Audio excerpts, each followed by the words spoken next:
You're hanging out in the House of Sunny podcast, where it's always sunny, mostly because of your host, comedian and YouTuber, Sunny Lohman. Want to know what Sunny and her friends are thinking about this week? Well, here she is, Sunny Lohman. Welcome. I'm here with sidekick Doug from The Rational Capitalist. Hey, Doug.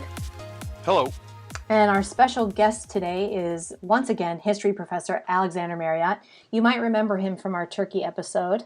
Alex, do you know you're our first repeat guest? I did not know that, and I'm very honored, Sonny. Thank you. Welcome to the podcast. Thanks for coming. No problem. You must have done something right last time. Actually, no, it means he's the most available. Yeah, I was going to say, that's the interpretation I would have gone with. Actually, that was a popular show. Our Thanksgiving show was popular.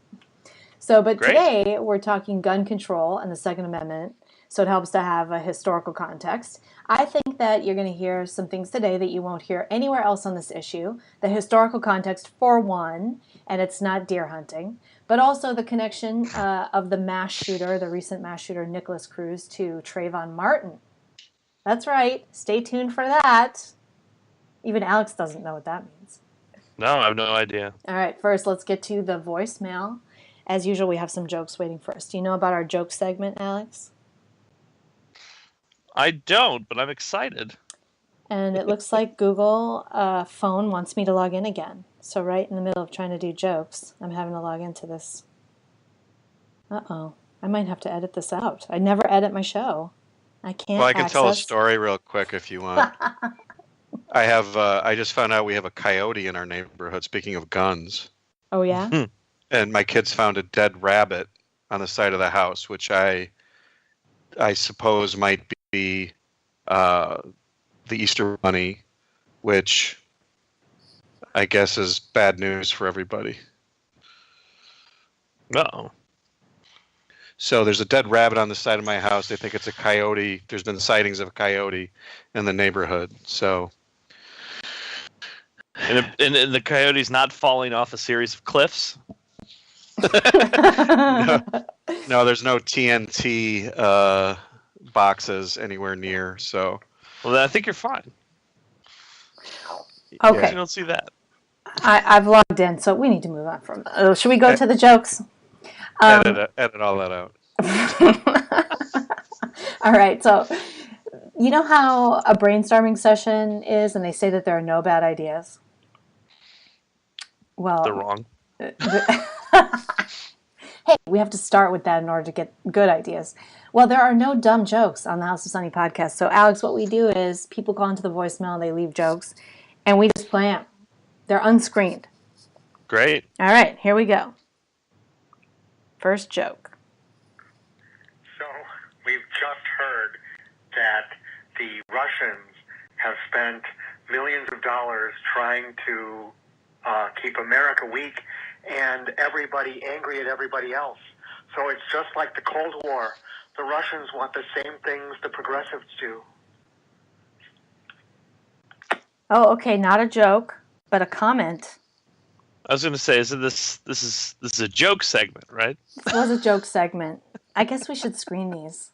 Make sure they're jokes. Actually, you say jokes or comments. I do say jokes or comments. I didn't realize. No one has left a comment. That's the first comment. That's right. Woohoo! Hooray. All right, we'll cover that right. next week, dude. We'll cover the think Russians someone next week. Went with the letter of the law, not the spirit of the law. Here we go. All right, this one is a joke. I'm looking at the transcript. Okay. Okay, Sunny, I'm kind of nervous, but here's my joke. The Boston Symphony is performing Beethoven's Ninth. In the piece, there's a long passage, about 20 minutes, during which the double basses have nothing to do.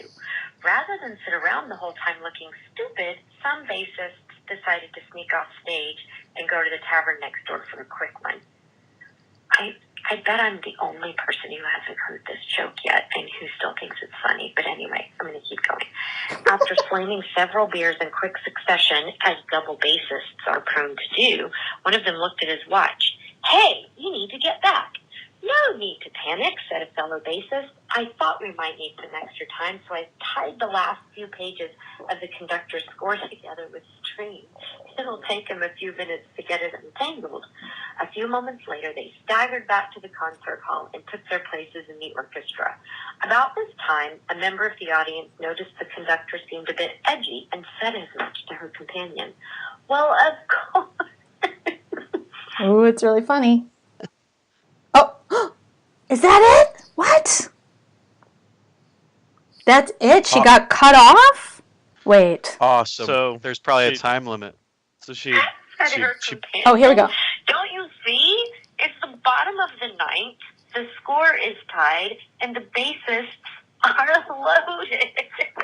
Oh, ha, ha, ha, ha. That's awesome. That's good. Good one. That's great. I love love it. it. Thank you. Thank you for that. Okay, here's another one. Hey, Sonny, here's another joke for you. What's brown and sticky? A stick. Bye. That's my more high speed. That's more my there speed. we go. I like that one. All right. One more. Okay, you got me both times. Here's a joke, Sonny. So there's a man and a woman. They're sitting at a bar, and the man turns to the woman and says, "Hey, I got some magic water. It can make you fly." The woman says, "I don't believe you. You got to show me." So the man goes down, and he gets a jug of water, magic water, and he gets up on top of the roof, drinks the water, jumps off, and he flies back on. The woman says, "Wow, you got to do that again." So the man goes back. Oh my gosh. I think my phone turns off and then the thing turns off. Gets another drink of magic water, gets back up on the roof, jumps off and flies back on. The woman says, "I gotta try this for myself." Anyway, she says, the woman goes downstairs, asks the bartender for the magic water, drinks it, gets on the roof, jumps off, and falls and falls and falls and falls. And dies. Splat. When the man comes back downstairs, the bartender says to him, "You know, Superman, you're a real jerk when you're drunk."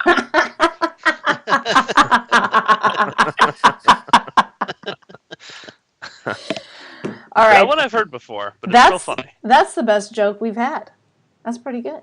All right. If you want to tell us a joke for next week, call the number 707-681-5834, and we will play it on air. If you call in a joke, it gets played. And I will address that comment next time. That's the first time that we got a comment, so we'll deal with that next time. I wasn't prepared for that. Anyway, let's jump into our main topic today, which is the Second Amendment, school shooting. Everyone by now has heard another school shooting took place, this time in Parkland, Florida. By the way, I'm not even sure we need this show, guys, because some students from Parkland have decided the solution is just gun control now. So I guess we're done here. Have you heard about this? Well, that's what you do. You know, whenever there's a problem in our country, you know, if wages are too low, what do? Raise the wage. Right. Yeah, If right. if someone needs housing, you just build them a house. People ODing on opioids? Kick all the Ban 'em. people in pain Chris off Christie of solved it. painkillers. If, you know, people need health care, give them health care. Yeah, That's it's the simple. level of thinking that goes on. It's simple. Someone gets shot, take the gun. Yeah, I mean, these are really complex problems, and the Democrats always want this easy answer. But of course, interestingly, it's always about more control and more power, too. So I think that's part of it. But, you know, now they're trotting out the kids from the school who've organized some sort of national rally for gun control. And with all due respect, like, the last person I'm taking advice from is a child in public school. That's the last person I'm taking advice from on public policy. Am I right? Good advice. Alex, you're a professor. These people come to you after they get out of prison, high school prison. I teach high school students too. They take dual credit classes, and so I have my share of recent interactions with high school students as well. Yeah, I would not listen to them at all. That's right. Seriously, of all the people in the world, they're know-it-alls, they're ignorant, they're the last people to listen to. And now we're supposed to listen to. I mean, I'm sorry it happened to them. Like, I feel a lot of sympathy, but Don't tell me, 17-year-old, don't tell us what to do. They have the excuse of at least being young and inexperienced and having the hubris of youth with them. I don't know what the excuse of everybody else is. You mean like the CNN? people on CNN, for Right. instance, have no excuse for how they're behaving lately. Right. So the Democrats want us to just ban guns, and a lot of the people on the right are coming up with, why it's practically doesn't work or whatever, which we'll get into because I think that's true and important, and there's some statistics. But it's also a collectivist approach, and you don't save lives by violating rights. If you can save lives by violating rights, the answer is still no. So the question is, do we have that right? Should we have that right? And I think that's where we're going to start. We know that we have more guns than other countries. Do we have a gun problem? That's the meta question. That's the reality question. And I was looking up some statistics. From 2009 to 2015, a comparison of Europe and Canada to the United States, the gun deaths and the mass shootings, the U.S. is like right in the middle. 11 of 18 for gun deaths and 12 of 18 for mass shootings. And that doesn't even include bombings and knife attacks and car attacks, which are higher per capita in these countries where people don't own guns. So, I mean, that's interesting. I don't know that we have a gun problem, but that doesn't mean that we can't address how to keep the kids safe.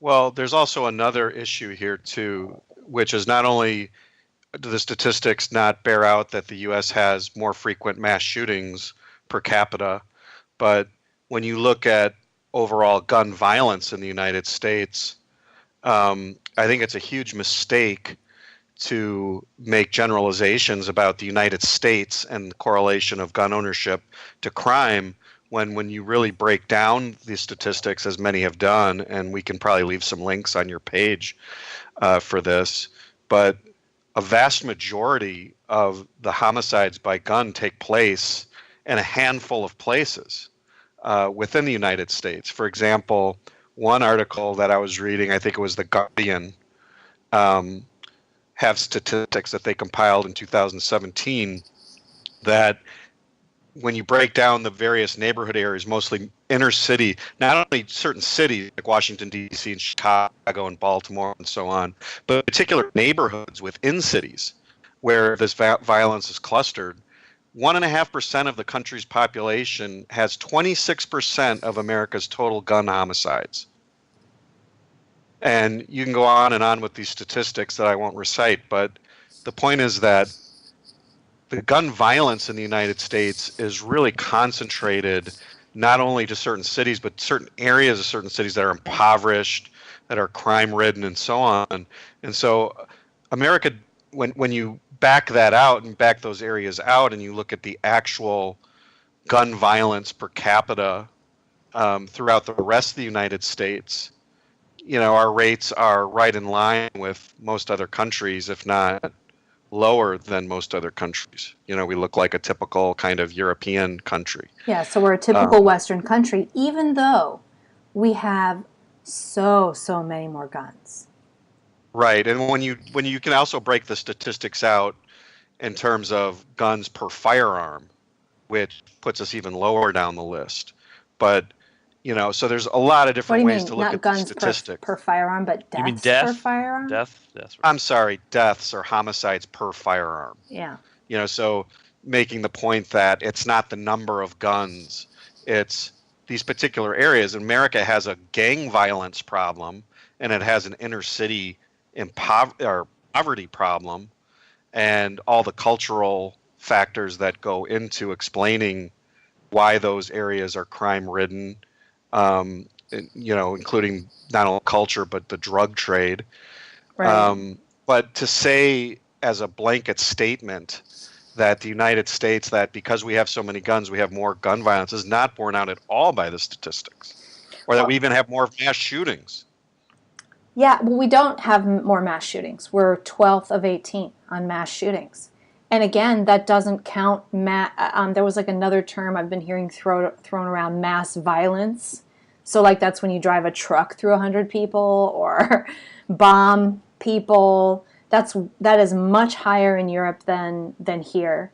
So if you take, and I couldn't find a statistic on that today in limited time. I'm sure it probably exists, but if you take that kind of thing and compare it, and I think it's useful to do this comparison, but ultimately that isn't how we should make decisions. But I do think that the rhetoric out there, just the narrative is that America is some sort of crazy, Wild West where everybody's got guns and it's this quote unquote gun culture, which I think it is a gun culture, but in a good way. Like, to me, it does represent an American sense of life, which is independence, self-sufficiency, kind of that rugged individualism, the toughness, the disobedience, the anti-obedience, and the self-responsibility. Yeah, taking responsibility for your own life.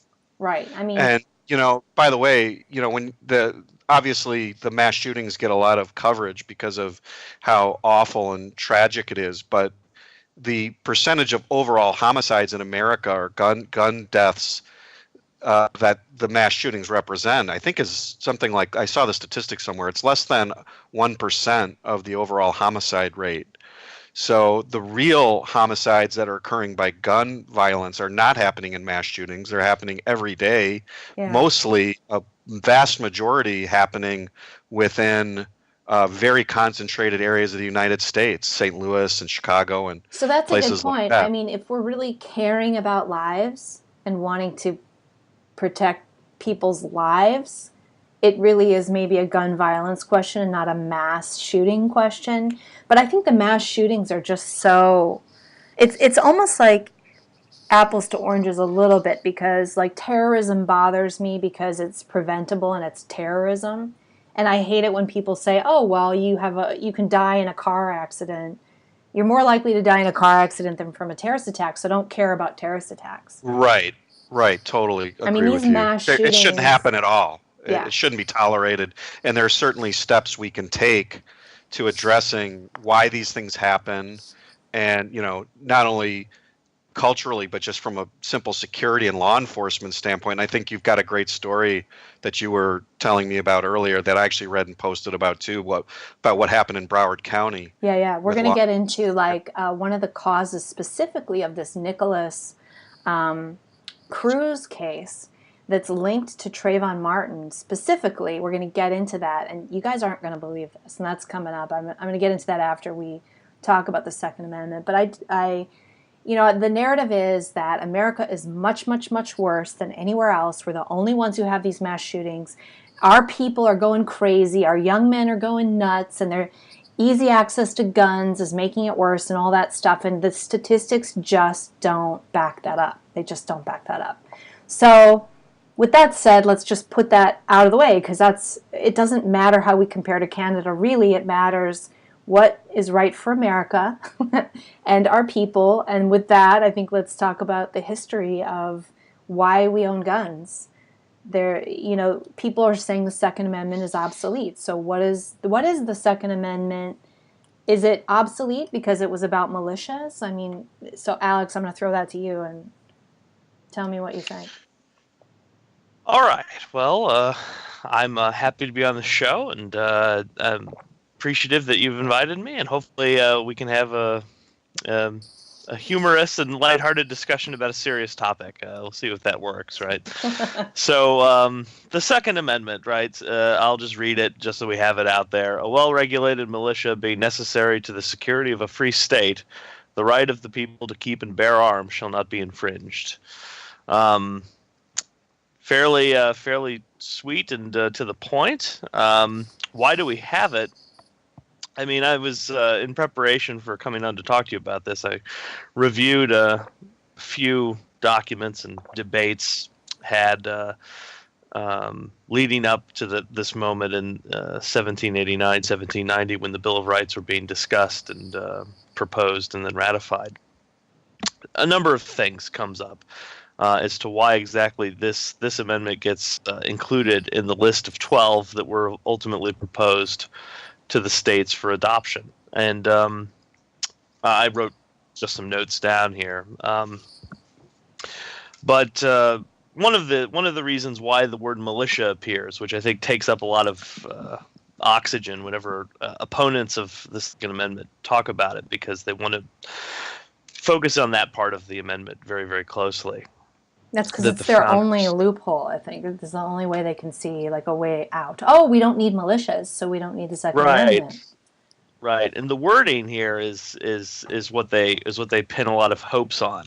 Although the original proposed wording actually had the order of things reversed. I don't know what that would have done to how we talk about the Second Amendment, but the focus on militias has to do with the long-standing fear, based in the history of antiquity and the recent history of England, of standing armies, of having professional classes of soldiers at the command of the government that would be in charge of obviously providing protection against foreign invasion, but also could then be used by said government to quash the rights of the people and set up a military despotism over the civilian government. Now, from the vantage point of 2018, that doesn't sound likely in the American case, because we have not had any actual attempts, knock on wood, by the civilian government to use a standing army to establish a military despotism. But in 1789, that was not as far-fetched as it might sound to a lot of Americans. And I think it does sound far-fetched to a lot of Americans. It might not sound far-fetched to us, but I think it does sound far-fetched to a lot of just regular people who, when you talk about this issue. Yeah. And so that was why the Militia Clause is included, because the alternative to having a professional standing army, which was the norm for every other Western power as they existed in 1789, was a sort of decentralized system of state militias, which were essentially So the norm was a standing army. Yes, okay. for any major power, and they would conscript people into that army to supplement if they went to war or something, right? Sure, yeah. But they would have always a standing army. Yes. Okay. And England had one as well. It wasn't that big, actually, in comparison to the standing armies of the continent, but that was the experience. So, and there was an argument to be made for a standing army, that professional soldiers were better than untrained part-time soldiers, that they could respond to an invasion more effectively. And ultimately, if you were in a war of any length or duration, you would end up needing a standing army at some point, and the experience of the Revolution bore that out. Right. So it's not as if standing army was ipso facto awful or bad, but there was a concern to guard against it. So, like I said, the nationwide alternative to that were the state militias, which essentially was every male within a state, between certain ages, it varied on states, would have to muster. Again, it varied depending on state, the frequency of mustering, as the militia. The militia just was the citizenry, the male citizenry of a state, a certain number of times a year. I just got triggered by that. Just men? Just men, exactly. That was a microaggression, Sonny. I'm very sorry. I'm under my desk right now in my safe space. I already hate the Founding Fathers. You should. So anyway, so the militia was seen as the safe repository of the security of the country, both against foreign attack, at least as an initial way to respond, and against, and this is important, also against the government itself. And that was never left out of the discussion about why having arms scattered amongst the people themselves was important, constitutionally, and for the exercise of what everyone conceded was a natural right to alter or abolish the government. Because in some cases, the government would not willingly be abolished. And I think that should sound obvious. And it sounded obvious to the founders, too, because they had recently just abolished a government after an 8-year war. Well, and didn't England try to take their guns? Wasn't that one of that was happening, too? precipitate cause of the actual war itself is General Gage's attempt to take away the stockpiles of weapons for the Massachusetts militia in Concord. Again, for the people coming up with it in 1789, this was not at all a revolutionary idea. It was not something they had to read up and learn about. This was something that was fundamental to their recent lived experience and to the historical reference points they all knew and appreciated for why this was an important thing to include in the Bill of Rights, and which was included in the Bills of Rights of at least several states in sort of explicit language that, and this is novel at this point, but explicit language that the reason for these provisions was in part to guard against a potential usurpation of liberty by the constituted legal authority. Well, it sounds like they both are, because it's this, we're not going to have a standing army because we're afraid, we want limited government. We're afraid of what the government would do with a standing army. And so we need to be armed in order to protect our country, but also just in case the government tries to take us over. So it's like both of those reasons ultimately boil down to, we don't trust the government to have the guns. We're going to have the guns.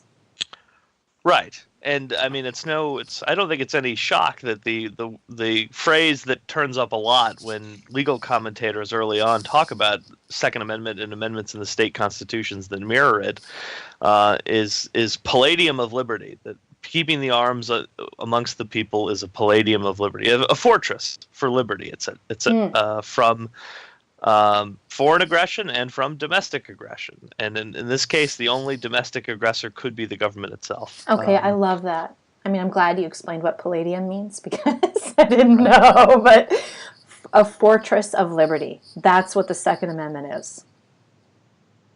That's great. And like I said, they're very, very explicit that you need to have, a natural right to alter or abolish the government doesn't mean a whole lot if the government in good times does everything humanly possible to make a last ditch recourse to revolution essentially impossible. And I think we'll get into that discussion a little later. I think Sonny wanted to talk about an argument about how a proper government would disarm its citizenry in the good times. Right. Supposedly. Yeah, supposedly. Well, you don't need the gun, they say, and we will get into this because for my listeners, all three of us are objectivists. And there are some objectivists who are opposed to the Second Amendment, which I'm getting used to that idea, but it kind of blows my mind. But anyway, one of their arguments is that is just that you don't. Alex, do you want to articulate that better? I think you just read the McCaskey article. In terms of just the Second Amendment, part of the argument in John McCaskey's piece that I'm trying to think of where we could direct readers to find it if they want to follow up. I'll put it in my show notes. I'll put it in the. Okay. Yeah. So John McCaskey's an academic, and he does history of science. So this is not exactly his field, but McCaskey's article sort of put forward the idea that the Second Amendment is largely outmoded because of the first line, which is about militia. He says, and focusing on the word state. In his write-up was sort of question answered and or asked and answered in the Civil War, that there really isn't any acceptable legal notion that the militia plays much of a role in maintaining the security of a free state. And he reads the Second Amendment, the state language in the Second Amendment, to read an actual individual state like a Massachusetts or a Virginia or a Maryland or that sort of thing, because in the Civil War that states did that and lost. and therefore that can't be what the Second Amendment means anymore. And if it does mean that still, in other words, because that's what it meant originally, we need to move away from it. We've lost the right to rebel against the government because the Civil War answered whether or not we could do that. Right, but I mean, an interesting thing from my perspective here, and this is just, again, from reading things again today, just to prepare for this, is that the use of the word state, as they understood it when they're debating the language of the Second Amendment, did not reference individual states. They were not thinking of Massachusetts or Rhode Island. When they say the security of a free state, they're thinking of the other way we would use that word, which is the whole society, right? The entire body politic. Well, and one thing McCaskey said, and this was the point that I was trying to make, is that he said, if the government can protect you, because self-defense is an obvious reason to own a gun, and I don't think most people, even the left will today, they don't want to, but they will today concede that you have a right to self-defense. And so, well, let's limit you to, this really small gun that can barely do anything, but you could at least maybe shoot once or twice a home invader with, a tiny bullet. And the three shooter. Right? John McCaskey says you're allowed 3 bullets. No, that won't work. Unless it's for assailants. I love it. I love it. You just have to outlast that one guy. Bullets. Outlaw more than 3 assailants. You better be a good shot. That's all I have to say. Don't get nervous. Sonny, I wanted to interject. He also said... Wait, no, let me finish my point, because I've lost it like 3 times. Okay. I've lost it 3 times now. Okay, but he said, if the government can protect you from, if they could figure out a way in some sci-fi future world of protecting you from every crime, that then guns could be totally banned. That would be appropriate, because the only reason to have it is because the government can't always protect you, because it's just not practical. So he actually says that, and I think. But he's going back to saying that the government has a legal monopoly. Yeah, let's get to that one later. But okay. He obviously. Humorously, that argument rarely, if ever, comes up as to why the right of the people to keep and bear arms is important in the founding period. Talking about the idea of self-defense arises less often than the idea of needing to police the government in a case of last resort. I mean, you've got Indians back then, you've got animals, you've got a lot more of that kind of thing. Potential for an invasion, which is the other reason why having the people armed is important, right? All those things were talked about, were known of, and certainly you didn't need to tell any frontier settlers that being armed was an essential part of life. I mean, it's part of how they fed themselves and part of how they protected themselves from all the serious dangers on the frontier. But in terms of its political importance, why it would require constitutional statement, and it's a weird amendment because it doesn't say Congress shall not do yada yada. This is an emphatic sort of just statement of principle that you need to have an armed populace to have a free country, which is essentially what the amendment says, and that you cannot infringe it, right? That not only can they keep, but they can bear the arms, right? That they can bring them out on muster days and publicly display them. That's there for an explicit political reason. And so it couldn't just be couched in self-defense.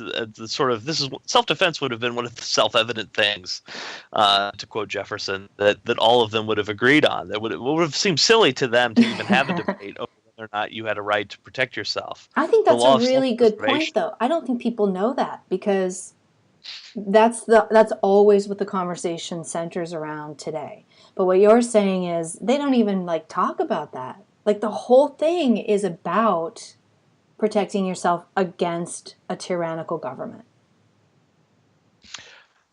I don't want to overstate it and say it's all about that. I just what I wanted to make clear was the defense or reference point for why the language was needed in constitutional provision had to do with this threat that the government may pose. Yeah. Secondarily would have been a threat that a foreign nation might pose. Yeah. And a threat that a standing army would pose, which again gets back to the first threat, and then the idea of self-defense would be invoked. But again, you don't see it that much because I don't think that for most of the founders, the idea that there needed to be a defense of the idea you had a right to protect yourself. Because I mean, then more than now, the idea that you could call on anyone to come and save you in an emergency was largely, I mean, mostly you would call on neighbors, and then of course they would be armed because everyone had weapons. People were so tough back then. Well, there wasn't even a police force at that. I mean, no, that was a much later idea. The idea of a police force. Interesting. But we don't have that. That's not the conversation. I mean, and whenever it comes up, if it comes up on a news station, the idea that the reason, one of the fundamental reasons why a Second Amendment exists is, to keep a wary eye on those in charge. Is treated as a paranoid delusion that has no basis in a rational conversation, which is funny because would have treated that as a bizarre fantasy, the idea that you didn't have to worry about the state. Well, the irony, though, is that it's only far-fetched for us to consider military despotism because there are 600 million guns in this country owned by the citizenry. I mean, I think if we were completely unarmed and the government had complete control of all the weapons, I think it would be a lot less far-fetched. That's right, and I think the history of not having a despotism also helps. I mean, it's difficult for people to imagine the United States drifting into a sort of totalitarian state. After Obama, it's not quite as difficult. Shot on the street. I think for most people, it's sort of an unthinkable sort of thing. They don't spend a lot of time pondering the idea that that the United States as a Republican experiment is even still experimental at this point, or that there's any real prospect of the United States slipping into a position of a Germany in the 1930s or anything like that. Now they may be wrong. I just don't think a lot of people. I think you're right. I think it's weird. I think psychologically people really can't at all think about that or relate to that in any way. And that's how they can glorify this North Korean dictator's sister at the Olympics. And I mean, they can't even understand it in another country and what that would mean. Like, they just are so far removed from a system where you aren't free. You really, truly aren't free. That they I don't know. I mean, I'm just grasping here. At the same time, you don't see outrage against Obama for him using these agencies of, the FBI and the IRS against political enemies. You don't, the left doesn't see that as a problem. And then Sonny, I'm going to microaggress against you here, so be warned. What's that? But one of these arguments, especially among those I think we're more likely to take seriously, that I find offensive because it's essentially unmanly. And there's my microaggression against you. You mean unpersonally? Yeah, unpersonally. Yeah, I'm sorry, I didn't harness my inner Justin Trudeau. Because more inclusive, unpersonally, is this notion that because it would be difficult to carry out a last resort revolutionary type action, or that the prospects might be dim, that therefore there's no point to even talking about it, and therefore that the basis of having a Second Amendment, because the prospect of defeating the government is so small that therefore that argument is no longer valid. I find that to be distinctly it's a ludicrous argument, out of keeping with the spirit of the founding. Thank you. And the manly. And I'm going to stick to manly this time, so microaggress you or not. The manly attitude those people had, man and woman, toward a dim prospect. And if you put yourself in the shoes of any American of the mid 1770s, what was the prospect of winning?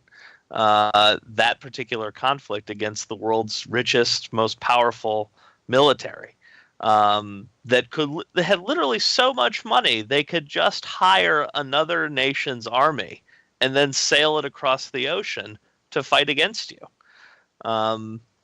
The notion that you don't have a good prospect is never a sufficient argument, in my mind, to not go through with a revolution if you're really at wit's end and the government is trying at every step to take away your liberty. Right. Because ultimately, death is better at that That's point. right. Yes, give me liberty and a manly, or give me death. a manly death. Yeah, exactly. They weren't just saying that for dramatic effect. They meant it. They would have died as soon as they signed the Declaration of Independence. That was their death warrant. It would have been Exhibit A in a treason trial, and only the king could have pardoned them. In fact, the king really couldn't have pardoned them. He really didn't have too much power to do it. So the idea that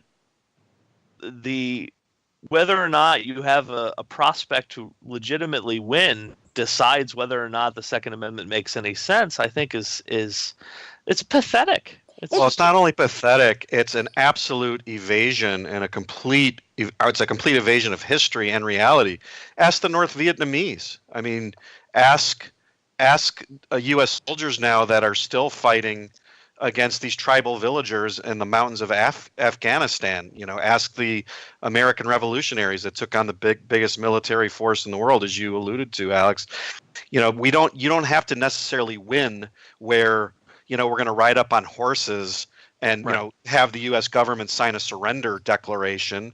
It's the prospect of the government having to go door to door, city to city, and try and fight against every single individual American that's armed to the teeth it's daunting for them to even consider something like that. And it's brother against brother. So not only is it that, it's like you have to convince, G.I. Joe to go after Americans, put his life at risk, and that they would end up, many, many soldiers would get killed trying to disarm Americans. And I think that this is another really good point. To even discuss getting rid of the Second Amendment is a ridiculous prospect. It's impossible in this country. Impossible without, literal civil war. You would never get the 2/3 of the House or Senate to vote that, and you would never get 3/4 of the states to approve it. I mean, the only way that I could even see it being feasibly possible is I can't see a feasible way. No known way of amending the Constitution. No way of amending the Constitution that I'm aware of. It would require a dictator to come in and just say, we're coming to seize your guns, and then you would have civil war. And he had better have the military behind him, because if he doesn't, which the likelihood of him having the military behind him is low in the first place. But let's say he does. Let's say he's locked up the military. Then even then, as Doug pointed out, this isn't going to be an easy thing. I don't care how many jets or tanks you have, short of nuking every square inch of this country, you will have to go door to door and take those guns, and you're going to get shot at trying, and it's not going to be that easy. But you're right. I mean, Alex, to your point, it's like, what the hell is wrong with these? I've heard this argument. From objectivists, and with all due respect, and I just choked a little saying that, it's so un-American to me to be like, we can't do it anyway, so it's just a moot point and forget it. It's anti-American. It's not just un-American. It's completely anti-American. I think it flies in the face of our entire history, our founding, and our culture. And I can't even believe that someone would suggest it. Seriously. Yeah, I couldn't believe it either. I mean, that was my... as far as arguments go, it's terribly unconvincing. I mean, it would be a better argument to say that because the institutional arrangements of the United States, and even the fact that we've had a standing army in place since World War II, a fairly large and sophisticated standing army in place, without the United States slipping into military despotism, would have been a better thing to focus on in terms of saying, well, maybe our history as a republic sort of proves that the government isn't coming to destroy everything, or the standing army might actually be one of the forces that protects or resists against an order to destroy everything, and therefore maybe we don't need to have such a heavily armed populace anymore, and either modifying the Second Amendment or coming up with some legislative regime to severely regulate firearms in some way might make a more plausible case argumentatively. I wouldn't agree with it, but it would seem to me that would be a much stronger way of going after this than as opposed to just saying, in the last resort, if the government decides it's going to destroy everything, you're screwed, and therefore the idea that we would let you be armed in the meantime is just more trouble than it's worth, and give up the idea that you're going to be some sort of revolutionary hero in a dystopian reality. I mean, that's usually the way leftists talk about it. It's surprising to see it coming from people who one would presume know better. I heard I saw an objectivist say today. Marshall Ayn Rand to justify it too, I thought was peculiar and bizarre.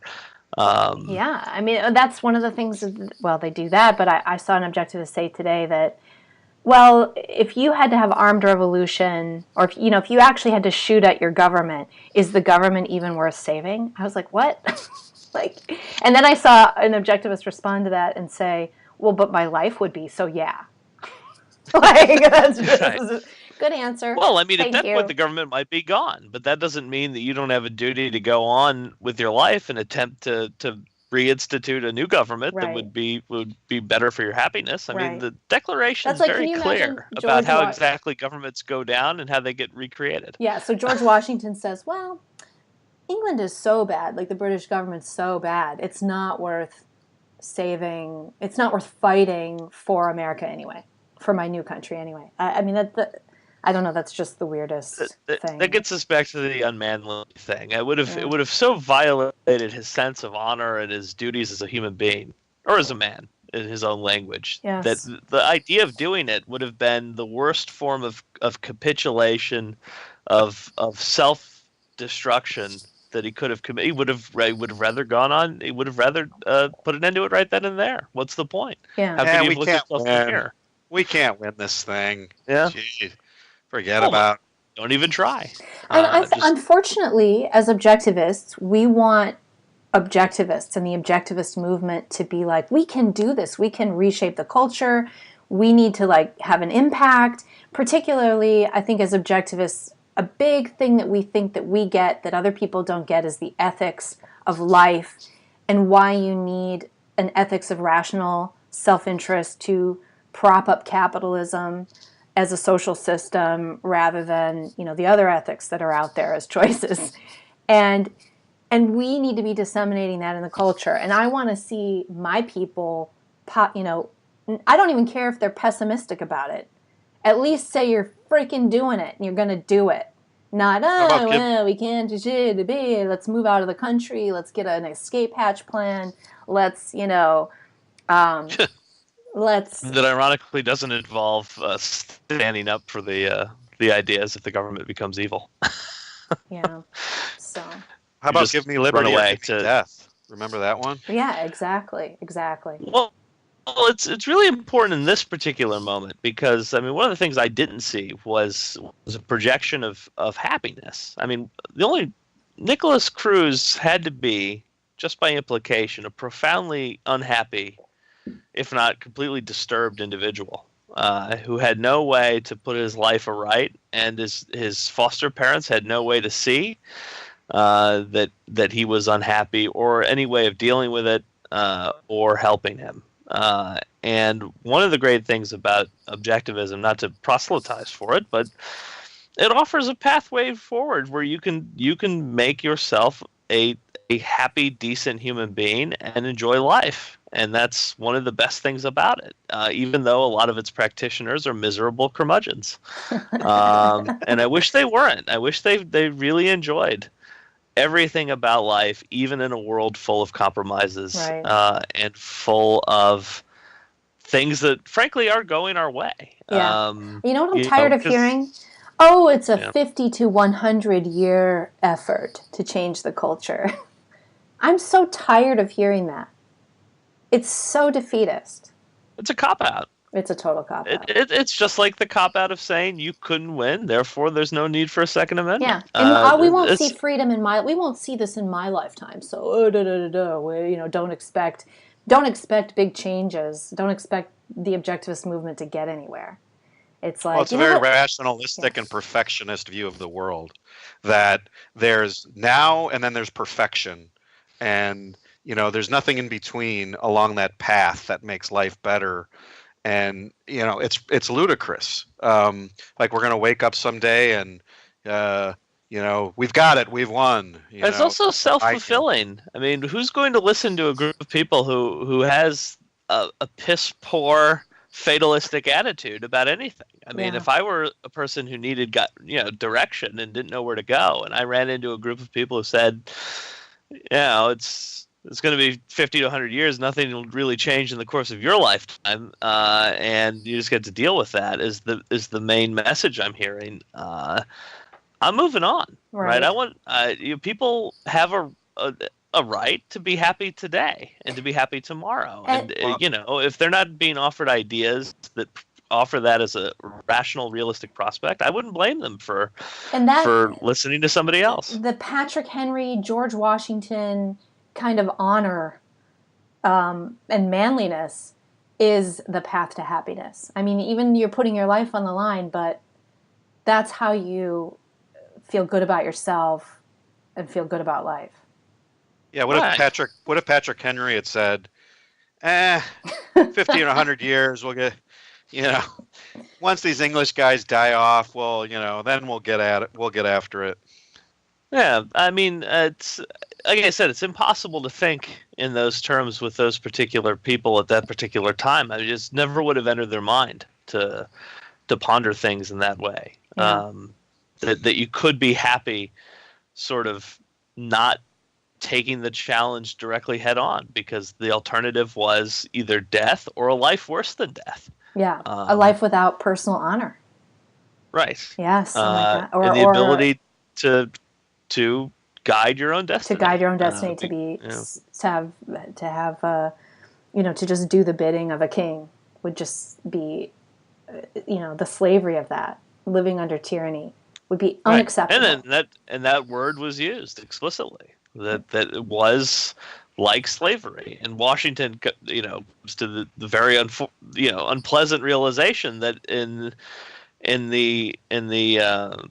that metaphor that he's essentially like one of the slaves at Mount Vernon. That's the way that the British Parliament and the king see him, and they hold unlimited power over him, just like he holds unlimited power over the people who live at Mount Vernon. It was a sort of, I think, an eye-opening moment in terms of his own thinking about the institution of slavery, but he didn't shy away from using the metaphor. He didn't sort of say, I can't use that, it's not really accurate. No, he saw it exactly like that. Yeah. All right. Well, let's get into this mass shooting, because I want to talk about the connection to Trayvon Martin. But in spite of everything we've been talking about, and we say that, okay, America doesn't have a gun problem, we also have, we need to have this Second Amendment. I think that's clear. But there are these mass shootings going on, especially in schools. I think it really bothers people. Not that the giant Vegas shooting wasn't like crazy, but for some reason we've all forgotten about that by now. We're not requiring anyone to investigate that and let us know what the hell that was. But we get very upset about our children being shot, and rightly so, and this is scary. It's always in public schools. So, in terms of gun violence, I think you're right, Doug. Like, that is a city gang problem. So let's set that aside. Let's just talk about these mass shootings.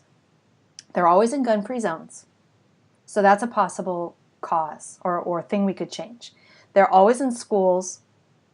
That's an That's a really interesting point. Maybe it's because they're mostly young men, so they're connected to their high school. Those are the people they want to kill.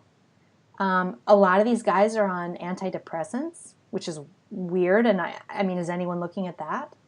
And I don't mean to say, is it because of the mental health issue underlying it, or are these antidepressants kind of numbing something, some kind of, ability to deal with your problems? Do they make people more violent? They are. I mean, there are studies that are showing that, so I don't think that's completely weird to say that. And then the other thing is, and you guys can add to this list, but the other thing that I discovered is identity politics is playing a role in this mass shooting, at least in this Nicholas Cruz one. And this is the connection to Trayvon Martin and what's going on down in this Florida county. And I came across this article today in American Thinker, and I will put a link to this too. This article is great. I almost wanted to just read paragraphs from it, and maybe I will. It's so well written, I don't know how I would express this. But basically, Broward County passed, they wanted to lower arrests of minorities and even out the minority to white ratio of arrests. And so there was all this pressure directly from the top to change that, and they actually passed a law to make different misdemeanor offenses as school-related issues instead of criminal ones. The authorities agreed to treat 12 different misdemeanor offenses as school-related and not criminal. And the results were impressive. Arrests dropped. Right? Because they stopped arresting people. This is a success. So they stopped arresting people. Success. So these are people in high school who are committing crimes, and they're not calling the cops. And first of all, so the first like major case that included a kid whose file was basically changed and no one called the cops about him was Trayvon Martin. And I'm not just talking about like, this could have saved Trayvon Martin's life. Yeah. This is a kid who's obviously troubled. Did his parents know he was so troubled? If he'd been arrested, would they have then known? Would he have been in prison, maybe getting some kind of help because he was a juvenile? Would he be in some sort of detention area getting some sort of counseling or help? I don't know, but I just have to read this thing here. There is a quote from, as the investigation began, the officers realized immediately that they had a problem on their hands. Quote, "Oh God, oh my God, oh God," one major reportedly said when first looking at Martin's file. He could see that Martin had been suspended twice already that school year for offenses that should have gotten him arrested. In each case, however, the case file on Martin was fudged to make the crime seem less serious than it was. And this is the same place where this kid, we don't even know what he did. The kid who's now shot all these other children at Nicholas Cruz was also part of this process of achieving quote unquote statistical equity. That's right. By reclassifying their actions as school-related problems rather than as misdemeanors or felonies. And he fell under this. He was expelled, and we don't know why he was expelled. We know that he committed a couple of misdemeanor crimes before that, bringing bullets to school, fighting with his ex-girlfriend's new boyfriend or something. But then he was expelled for some reason, and after that, an email went out to all the teachers saying this kid is not allowed on campus, and especially with a backpack. So something happened, we still don't know what it was, that made him, that got him expelled. If bullets didn't and fighting with someone else didn't, this is more serious than that. And it wasn't reported he wasn't arrested for it. It wasn't reported to the police because of this new program. And his last name is Cruz. Yeah, he was classified as a statistical Hispanic. Yeah. Right. And we have the situation, if you think about the San Bernardino the terrorist attack, where there was that neighbor who said, I mean, it's not even like the authorities. There was a neighbor who saw suspicious activity going on at that house. A lot of like Orthodox radical Muslims going in and out of the house. They were suspicious, but they didn't call the cops because they didn't want to seem racist. And then we've institutionalized, we don't want to seem racist. And we're letting these criminals roam around and pose a threat to other people. But no, let's ban guns. Right. I haven't seen that article, but I have to look it up. That sounds interesting. I hadn't heard that angle on any of this yet. I wish I could say I was surprised. So not only do we have, this law enforcement issue and this sort of identity politics making its way into whitewashing, some of the backgrounds of some of these kids that clearly could be stopped or identified in some more clear way. You also have, the cultural sort of collectivization and victim psychology, where kids are taught their feelings are paramount, that their individual minds are impotent, that group identity is all. It's, you're going through the teenage angst years where you have social media fueling this kind of jealousy and rivalry that's going on. And then you have, the mass prescribing of these psychotropic drugs. I don't think people completely understand their effects. And, you end up with a kid who's, I guess he was orphaned. His parents had just died or his mother had just died. He's under foster care. He's shouting from the rooftops that he wants to be a school shooter.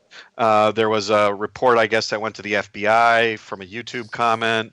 The police have been called to his house. I think they said 39 times. And now we're finding out that Broward County whitewashed his juvenile record. Yep. And yet he's allowed, he's then purchasing or somehow acquiring firearms, and then walks into a school that has no security in a gun-free zone and shoots the place up, and we're all shocked, and now we want to ban the gun. Yes, that was such a good summary. Yeah, no, the fascinating bit is that the background check would have worked had it not been for this, not allowing him to be arrested or charged with a crime, because then that would have appeared. That's right. On his background check when he tried to buy weapons. But once again, just like the healthcare debate or, minimum wage or anything like that, there's a complex set of factors and causes that have to be evaluated here. And there's unintended consequences of anything we do.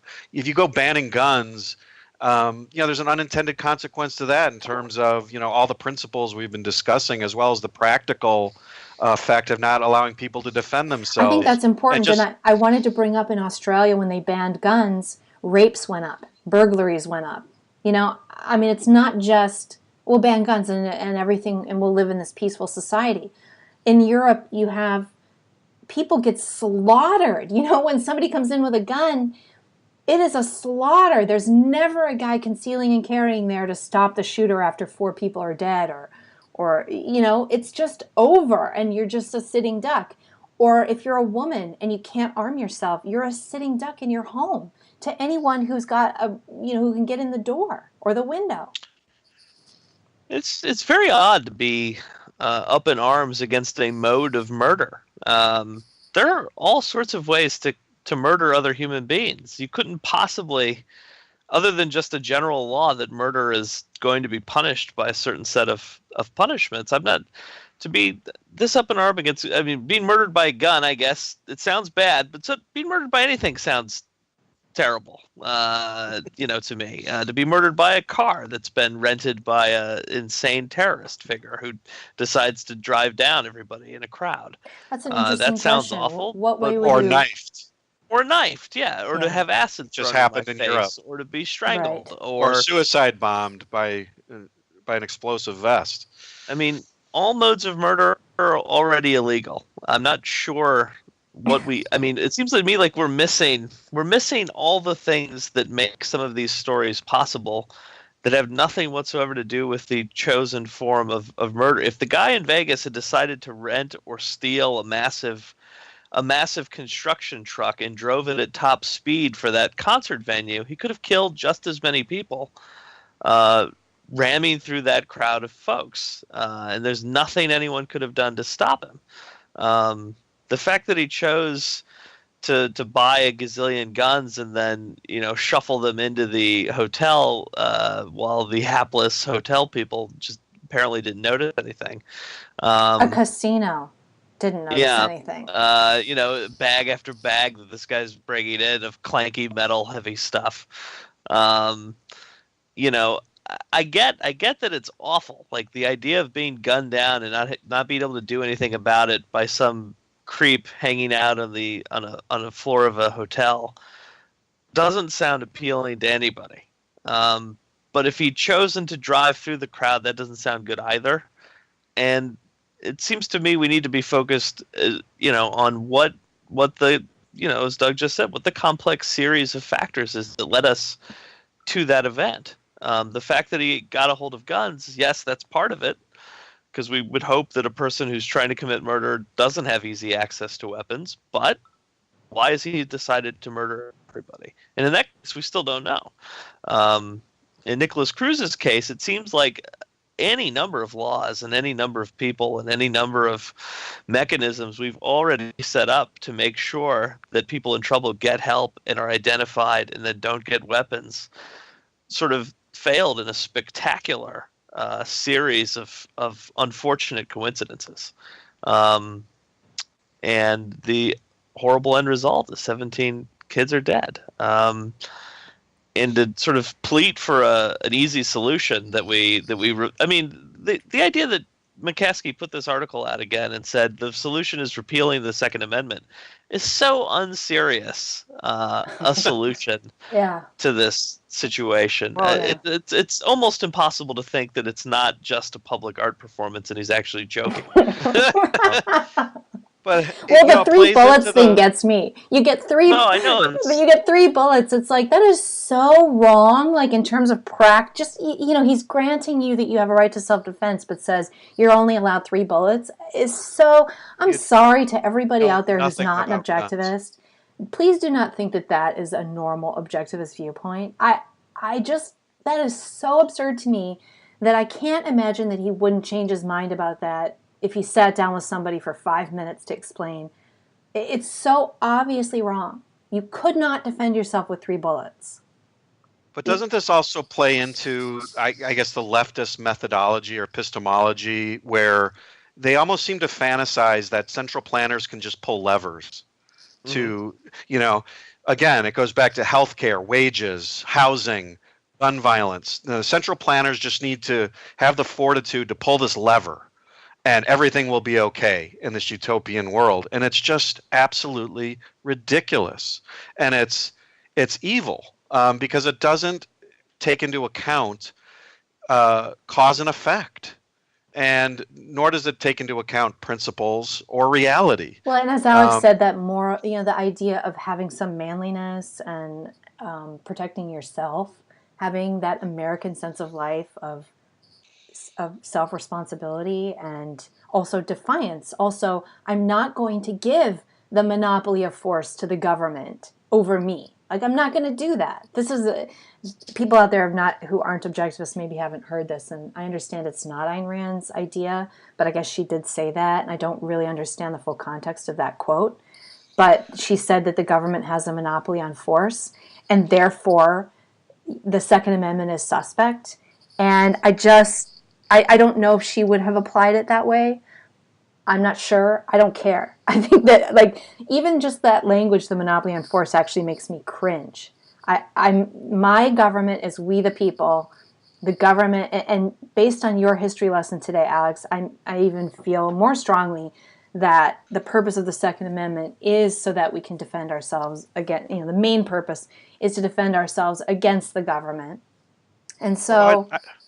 That's well, that. That very question, where does sovereignty lie in the American case? Who has ultimate power? When that came up during the ratification fight over the Constitution, James Madison said, look, you're arguing the wrong thing, you anti-federalists, because you're arguing that our position is the federal government has ultimate authority, and you say the state government should have ultimate authority. Madison said, look, the ultimate authority in this society, in this system, is with the people themselves. Yeah. They're the ultimate authority in our society, and they create a federal government and a state government to handle different functions, and they delegate different portions of their sovereignty to it, or to those different levels of government. But the ultimate answer is that the people have to still be the ultimate power. They're the ones in charge. And there's if a they real... need to take... Go ahead. I'm sorry. There's I was going to say, if they need to take it back, then they need to be armed to be able to do it. Right. And there seems to be, among the left in particular, I think this is a leftist thing, but people on the right are this way too, and some objectivists are this way, which blows my mind, is there's this fear of people having sovereignty. You know, like, oh, but people are stupid, I guess, or they're violent. Like, there's that, people are inherently bad, and so they can't, it's scary to think that people would own guns or have a stockpile of guns. I personally, when I see a guy who's not law enforcement carrying a gun, like let's say I'm in some Montana town or something, I feel safer. Like, I don't feel scared around that guy. The only person I don't like to see carrying a gun is like a thug or somebody in a hospital gown. That might scare me a little bit, but other than that, people who own guns and carry guns are pretty law-abiding, and they're willing to protect me. They'd probably be willing to pull that and protect me if it came to that. So I don't understand. I'm actually shocked by the lack of comparison to this emotional, fearful overreaction to the Second Amendment that's happened on CNN and other channels that are really focused in on the kids at the school, sort of marching and demanding action and change and whatever else they're going for, to the same sort of fear-based emotional reaction that would normally be pilloried by the news media to, say, a terrorist attack or an act of war, in which they would say, well, you can't give up liberty in emergencies. It's dangerous. Right. It's the moment you need to sort of stand fast, even though passions are running hot and emotions are there, etc. Right. In that moment, we would get a lecture, and I think in some cases a very appropriate lecture to people about, look, yes, there's an emergency. Yes, it's a proper role of the government to deal with it, but no, an emergency does not justify that we give up the First Amendment or whatever it is. Right. In the context of this emergency. And yet on this issue, there is no such rational sort of call to calmness, that this is not the normal way of the world, that a series of things has occurred here that we need to investigate seriously to figure out where we failed. And yes, maybe there needs to be a new law, but let's wait to see if that's actually justified or not. And that we don't want to subject a hard-fought, hard-earned, hard-won liberty like the right to bear arms, to keep and bear arms, to the heated passions of the moment. And yet, no issue at all. Doesn't even strike them that there's a contradiction in the way they react to this sort of thing. In fact, they seem to, in this position, say, no, this is the moment. This is the only way you undo this particular right. They're ready for it. Right. That's because they base their arguments on fear and emotion, not on reason, which you think objectivists would be the first to stand up against. Well, and they're ready for it, and I think we just lost Alex. No, Alex, are you there? No, you're still there. Okay. They're ready for it. I mean, they have their PSAs pre-made. They're ready for it. As soon as one of these things happen, they release these crazy anti-gun PSAs, and they definitely are not wasting this crisis. No, it's it's admirable, but it's the way the left operates. It's one crisis or another. They're always ready with a stock group of memes, a stock set of solutions, a stock march is always in the offing. It's ready to happen. God, they're organized. If there's a hurricane, they're ready to march on climate change. If there's a school shooting, they're ready to march on gun control. And it's just a mode of thinking about the problems and the solutions that you're never going to see on the other side, because that's not the way people react to events on the other side. Even when we are emotionally charged about a thing, it's very rare to see people who are, limited government types just sort of have in their arsenal a march ready to go. Like, if this happens again, the next time they bring up hiking the gas tax, we're ready to march. And we suck at that. And is that even like a thing? Like, if we were, would it even work? I think a big reason why it works on the left is that they control the mainstream media. They really control nobody's having this type of conversation about what really happened in the Nicholas Cruz case. What really, we've just laid out 7 things that failed that would have stopped that shooting that are easy fixes, I mean, put a security guard at the door of every school has been tossed about. And if you think about that mass shooting in Garland, Texas that almost happened, where those 2 terrorists showed up armed to shoot up that event, and they were stopped by a security guard at the front door with a gun. Right. And, I mean, that worked. Stop giving the kids drugs, arm the teachers. I mean, these juveniles, if you commit a crime, a serious crime, or call the cops. The school needs to call the cops. Those kids need to be arrested. It's the only way to help them and protect the other students. Right. And as you pointed out, it might have saved Trayvon Martin's life. Meanwhile, the FBI needs to do their job, but they're busy. I mean, I know it's a joke because it's obviously not the same FBI department, but they are busy, violating American rights instead of protecting students. And I have no idea how they did not pursue this. It's so crazy to me. They got 2 tips on this guy. Yeah. So. No, I mean, they were Johnny on the spot to admit that they screwed up, but I didn't really get a sense that some individual person had been held responsible or was being fired or at least transferred to Alaska or something. Right, transferred to Alaska. All right. Well, I think we have to stop there. We've been going 15 minutes more than my show usually goes, but I think this was a really interesting show. I think we solved the whole problem. Thank you, Alex, for joining us today. It was really enlightening. Oh, no problem. My pleasure. And thanks everybody out there for joining us. This podcast and all my work is fan-funded right now. If you join my elite squad, you'll get access to our private Facebook groups.